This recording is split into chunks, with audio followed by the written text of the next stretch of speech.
which of us should pull in the next person today? Would either of you like to do it, or can I? I think it's been a while since you've done it yourself. Yeah, go for it. Awesome. A 1 and a 2, and here we go. Oh, I pulled in a high elf. Nice. They can't usually dream. Oh, hello. Hello? Hi. Where am I this time? You are in the realm of forgotten memories and dreams. Ah. Did Father Christmas bring me again? No, I'm the one who pulled you here this time. Though Father Christmas would be a nice one to meet. Kringle? You might think less of him after he has sent you to defeat the Krampus. Oh, your world still had Krampus. I see. It doesn't now, though. What happened? Wait. Before we start with any questions, let us introduce ourselves. Yes. Okay. I am Rue. I am Ephraim. And I am Ashura. May we ask your name? Yes, I am Artimillies van Wooden Strongbow of the Strongbow House of the High Elves. 13th in line for the throne. So you're like a prince. Yes. Don't tell anyone, but the king told me that I'd be king over his dead body. I'm pretty sure that makes me the heir apparent. Oh, I hate to break it to you, but usually when someone says over their dead body, they mean it's not going to happen. what? Eh. No, It's I don't. It's a figure of speech that was used a lot whenever I was trying to get people to date me in my world. Rui, I think you got that wrong. That's just. No. Well, I think your no, problem is that you were trying to date dead bodies. That never goes well.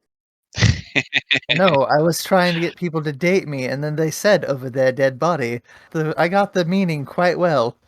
They meant no. No way in any of the 9 hells. Rui is part plant, so he's kind of into decomposing people. No? No? That would be a fungus. Oh, Or a fun guy? I good at parties. am part carnivorous plant, not part fungus. My friend might take issue with you. Tamira has had a couple of bad experiences with carnivorous plants before. Yes. Well, at least I don't try to eat people. So that's at least a good thing. I feel like I'd probably get along with them a little better than most carnivorous plants. I mean, so far you haven't tried to eat anyone. I always sleep with an eye wide open with you. Yes. I believe between the two of these dragons, if I was going to eat either of them, it'd probably be Ephraim, because they refuse to read any of the books we've given them on the freaking figures of speech. I make sure I keep my toes under the blanket when I sleep. Curses and blankets. Everyone knows you can't harm someone when they're under a blanket. Anyway, we should probably focus on our guest now that we have one. Yes. So, you go ahead. I was gonna say this Strongbow's house. Is it a big house? Yes, it is the entire ruling class of the High Elves of our people. Oh.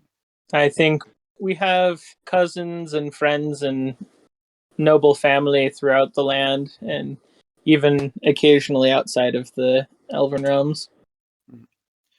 So your family rules all the high elves in your realm. Yes. It's quite impressive. It is. It is indeed.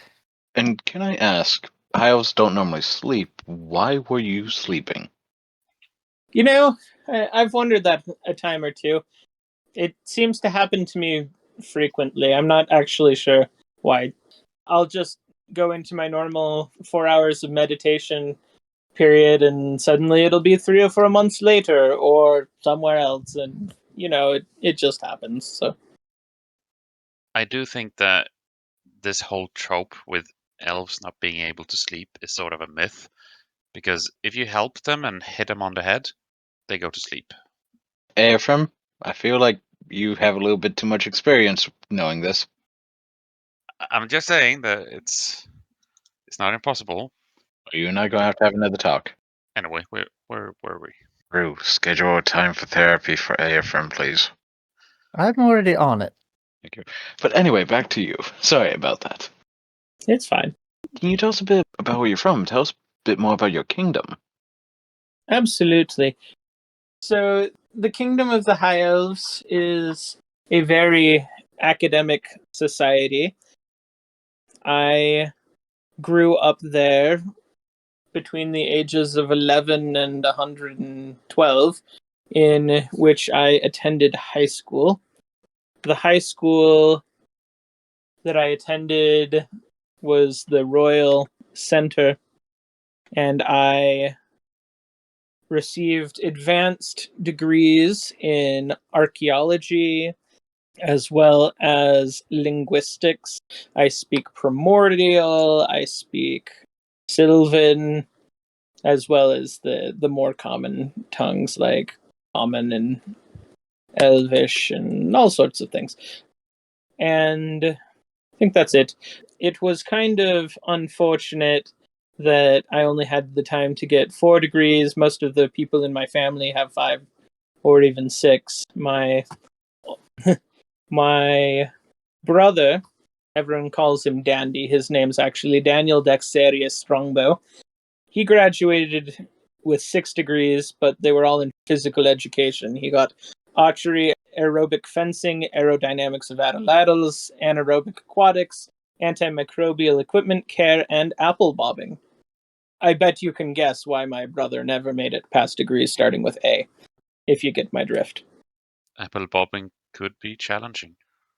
And you said you lived there until you were 100 and something. What about afterwards? Why did you leave? Well, my family said that I should explore the world, the remote reaches of the kingdom, and they sent me with a heavy purse and a letter that, of course, I didn't read because a gentleman doesn't snoop. But I was sent to the convent of Greater Lemon Grove, where I transferred the suspiciously heavy purse and the letter to one of the head monks, and they took me in and trained me in the amazing ways of a monk. Hmm. I excelled at most things other than I never managed to master actually throwing things back that got thrown at me. I still don't know how to do that. This heavy purse, was it like clinking? No, actually. I believe it was so full that it couldn't shift enough to clink. Ah. It was probably provisions or something. I don't actually know. And you never looked inside. Interesting. It wasn't mine. I was told to give it to them. Did you enjoy your time at the monastery? Oh, yes. I enjoyed it very much. The one part I didn't like was that the instructor kept telling me that a bow was not proper monk's tool in his eyes and trying to get me to drop my bow of Grey Strain. He never seemed to believe me when I would tell him that it would just appear back on my back after a number of minutes, even after I demonstrated it several times. It's also not fun to sleep on a floor mat when a bow keeps showing up on your back. It's a good thing that I could meditate instead. Is there anyone from the monastery that you miss? Not particularly, no. They were helpful, but not... Not the nicest group? Yeah.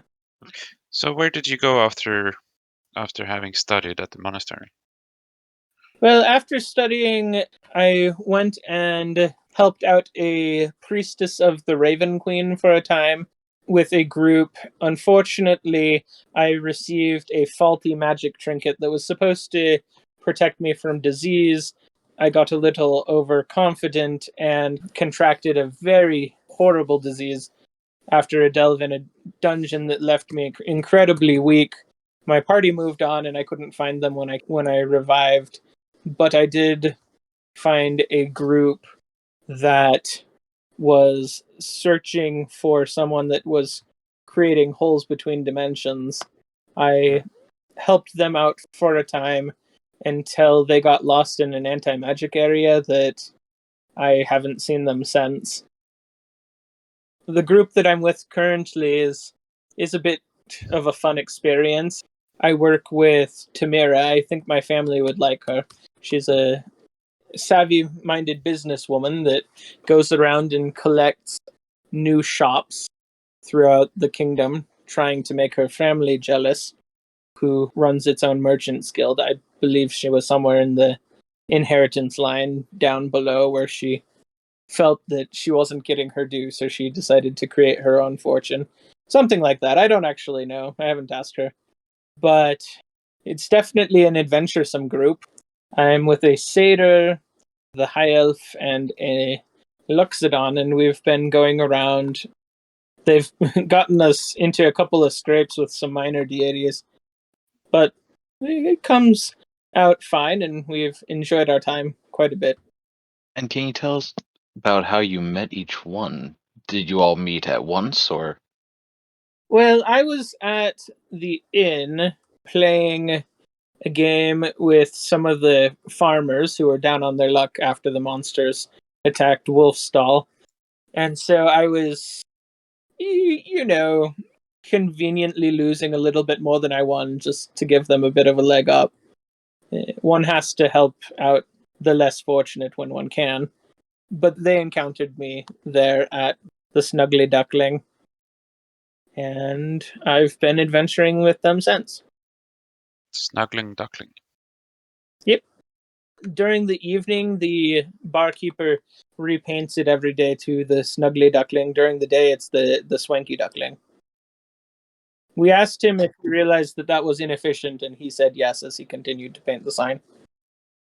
And can you tell us, what was one of the first quests that you all set out on together? Well, let me see. The first quest that I went on with them, I believe, was to help the son of the blacksmith that I had saved a while back in a bandit's fortress. His father had passed away in the monster attacks, and he was trying to find a golden medallion that his father had always used. And so we set off to see if we could find it. There were reports of having seen some gold something trinket in a part of the woods that was also reported to be haunted. We went out, we found some animated armor, you know how you do, and we fought them off, some air spirits, and we found a gold coin, which ended up being a coin of delving, not what we were looking for at all, and a bag that was the residence of a imp. That was a fun bag. I wonder if we'll ever meet it again. But anyway, we continued looking for our gold medallion, and you could just check out my memoir. I have a copy here. I'll leave one here in case you want to find out later about some of our more troubling escapades. I don't have the best memory, which is why I tend to record things each day after my adventures. We did eventually find John, his father's medallion, and he was very happy to receive it. You've been writing down all of your adventures? Oh, absolutely. I've been chronicling Artimillies Strongbow, the elf, the monk, the legend, for eons at this point. Well, not really that long. I started well after I left school, but I realized that all of my fans and supporters didn't actually know a lot about my growing up. So I took the time around when I was 85 and started writing my history, and I've continued keep at it since then. Occasionally the script gets really small if I couldn't find paper for a time, but I have things that I keep chronicling, and my fans every once in a while want to receive a copy of my memoir, and it's nice to be able to hand it out and inspire the little people, as it were. You have fans for this. Yes. How long have you been publishing? Well, since I was 85, that would be 45 years, give or take. Dang, you've been doing this for quite a while. Yes. What did you say the title was of these memoirs? It is Artimillies Strongbow, the elf, the monk, the legend, a memoir penned by the hand of Artimillies for the benefit of his many fans and admirers. So we know how you became the elf and the monk, but how did you become a legend? Well, I tried to leave that part blank because I wanted it to my story not to end, but after I became a monk I did kind of need to continue my story. So I have continued writing since then. I've gone through a number of rather notable adventures. I cleared out a dragon's keep, we defeated the bandits that had set upon the city, and we've even closed a dimensional portal or two, and right now we're gathering recruits such as, some of the minor deities, Pan, Mozilla, Anubis, to fight Set, the bringer of chaos. You're gathering them? Deities tend not to gather too much on their own. You have to go out of your way to get them, otherwise they don't think too much about the things that mortals are going through. Except for Aphrodite, she did come and give me a telegram once. That was entertaining. We invited Anubis once, but he peed on the carpet, so he's not allowed in anymore. That's good to know. I'll bring that up when we meet him. It might be a different Anubis than the one you dealt with. There seems to be different versions of the different gods in different realms. Aha. I don't know if we pulled your version or a different one. Yeah, we pulled the non-copyrighted version. Makes sense. But you mentioned that you closed some dimensional portals. Where did those lead? Well, there was one that I stepped boldly through into a very strange realm. It was kind of as if you had gone into a stained glass picture. All of the things were just flat and refracted and a little bit glowy. It was very strange. My psyche didn't hold up very well there, and I was kind of not operating my best for a day or two after that.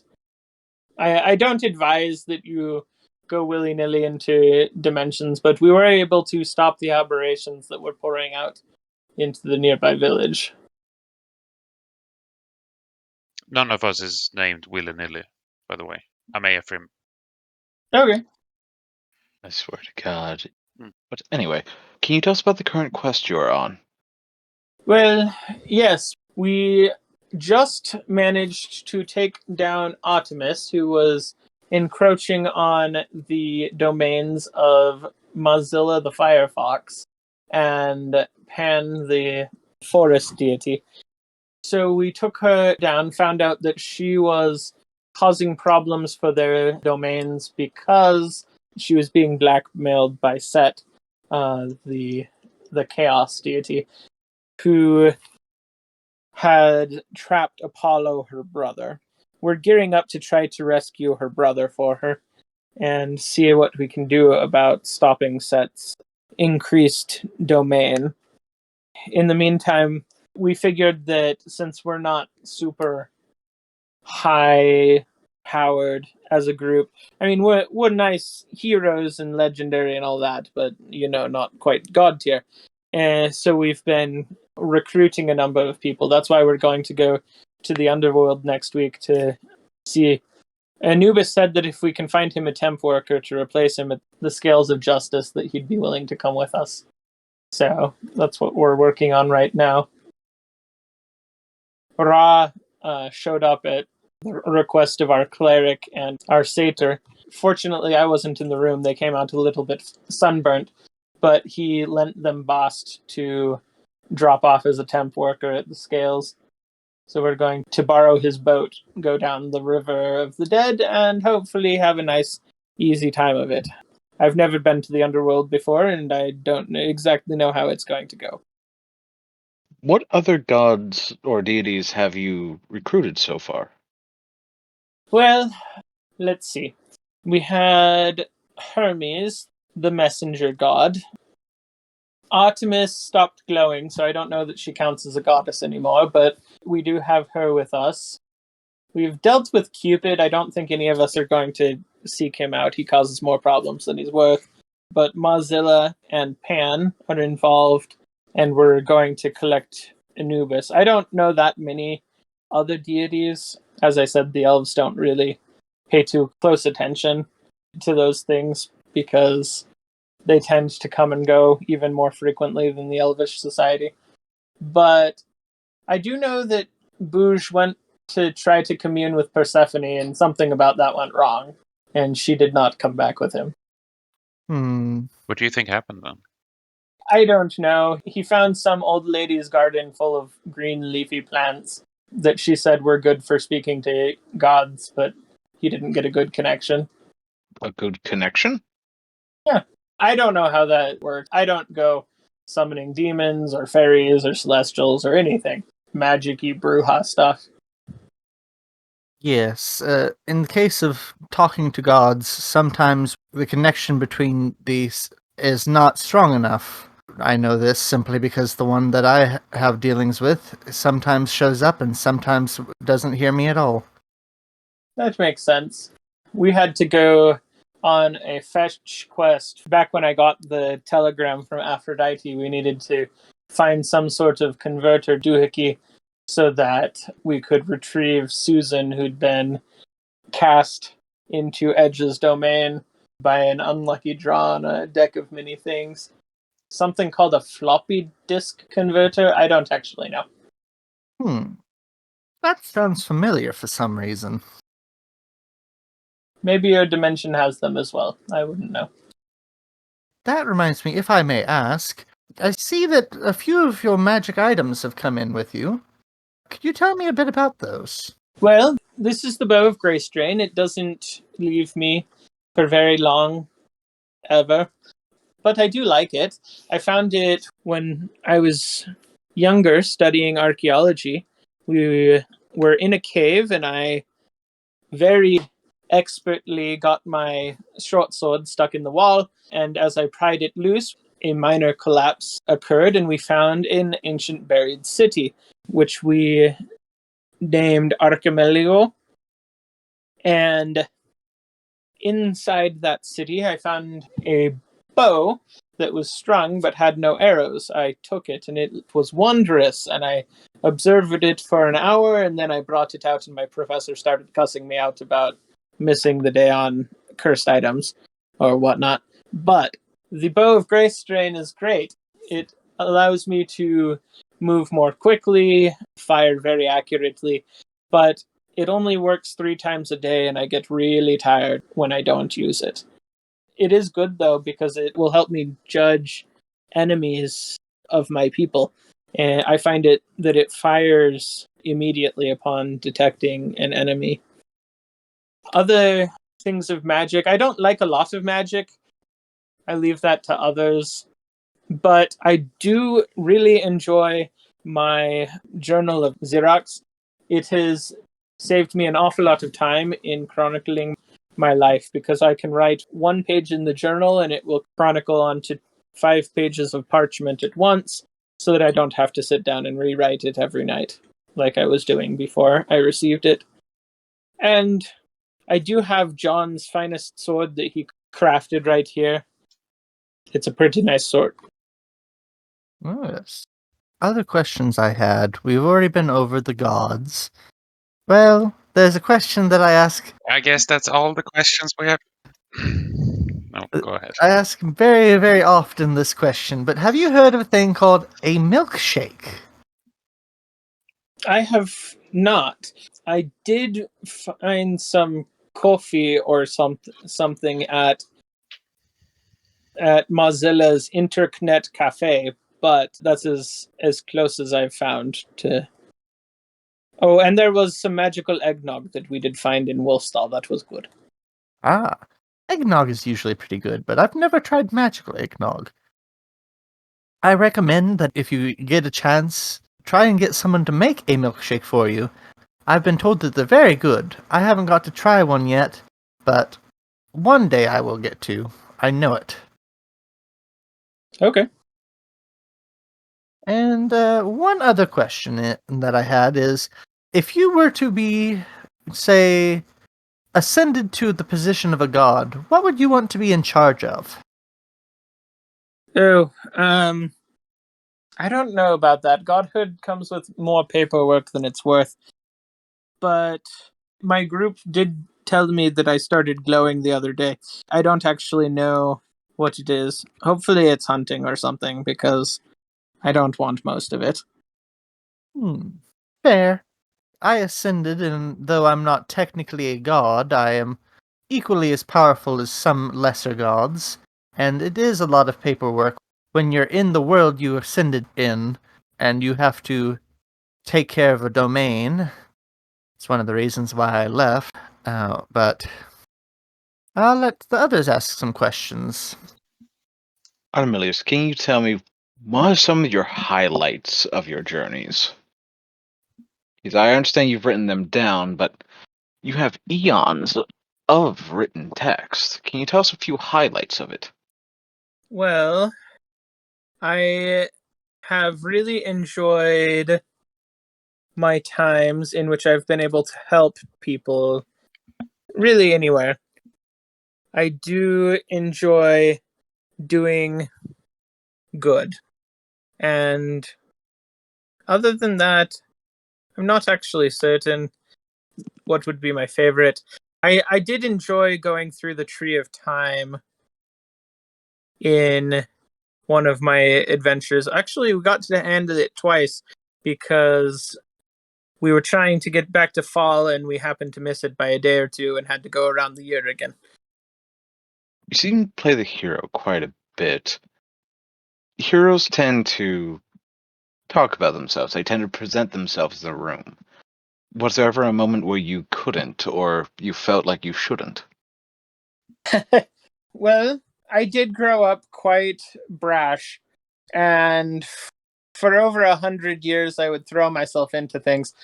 But there was a time when I was exploring the dragon temple that we cleared out for the kobolds, in which we came up against a stone golem, and I was entirely confident that I could take it on my merits. And so when it challenged my honor, I felt the need to defend myself.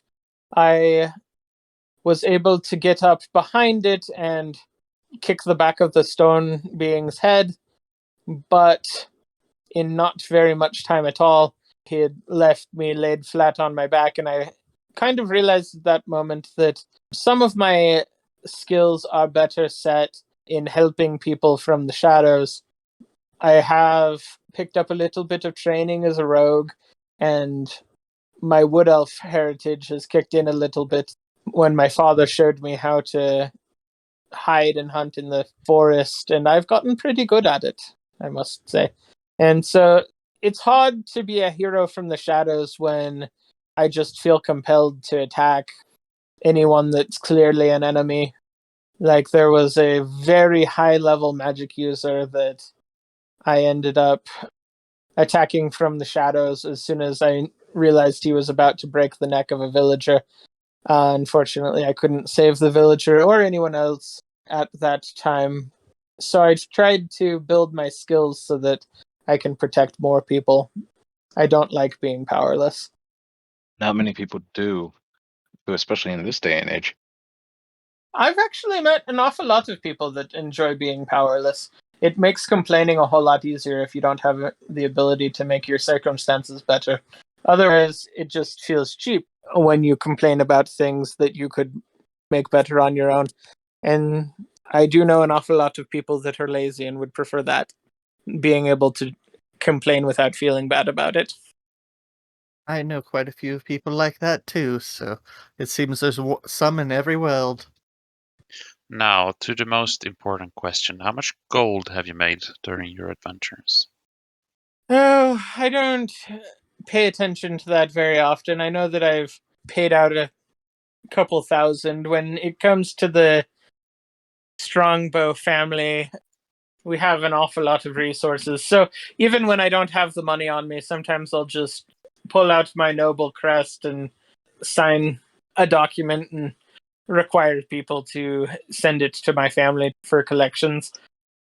But if I had to estimate, I'd say since I left Greater Lemon Grove, probably about 3,500 gold, give or take.